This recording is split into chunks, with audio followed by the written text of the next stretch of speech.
साजूक प्रकरणी दाखल आरोपपत्र हे आरोपीला वाचवण्यासाठीच, प्रकाश आंबेडकरांचा आरोप. संतोष देशमुख हत्या प्रकरणात आरोपपत्र दाखल करण्याची एवढी घाई का? खासदार बजरंग सोनावणे यांचा सवाल. उज्ज्वल निकम यांची नियुक्ती संशयास्पद आहे. आरोपी फरार असताना चार्जशीट कशी दाखल झाली? बजरंग सोनावणे यांचा प्रश्न. कृष्णा आंधळे फरार असल्याचं दाखवूनच चार्जशीट दाखल, सरकारी वकील बाळासाहेब कोल्हे यांची माहिती.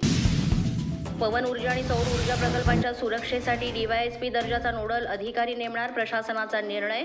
खंडणी, मारहाण आणि धमकीचे प्रकार रोखण्यासाठी महत्त्वाचे पाऊल.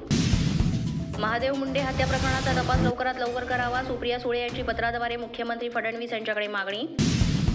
महादेव मुंडे यांच्या पत्नीने सुप्रिया सुळे यांचे मानले आभार. इतिहास अभ्यासक इंद्रजित सावंत धमकी प्रकरणी आरोपी प्रशांत कोरटकर अद्याप फरार.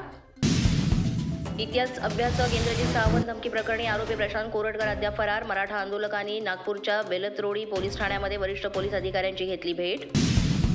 कोल्हापुरात प्रशांत कोरटकरांविरोधात इंडिया आघाडीचं निदर्शन, शिवरायांचा अपमान करणाऱ्या कोरटकर विरोधात कारवाई करावी, खासदार शाहू महाराजांची मागणी.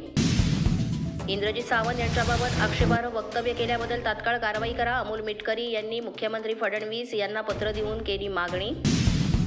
अक्षय शिंदेचा एन्काउंटर बनावट असल्याचा मुद्दा वगळला गेला, संबंधित पोलिसांवर गुन्हा का नोंदवला नाही? मुंबई हायकोर्टाचा ठाणे सत्र न्यायालय आणि राज्य सरकारला सवाल, राज्य सरकारला भूमिका स्पष्ट करण्याचे आदेश.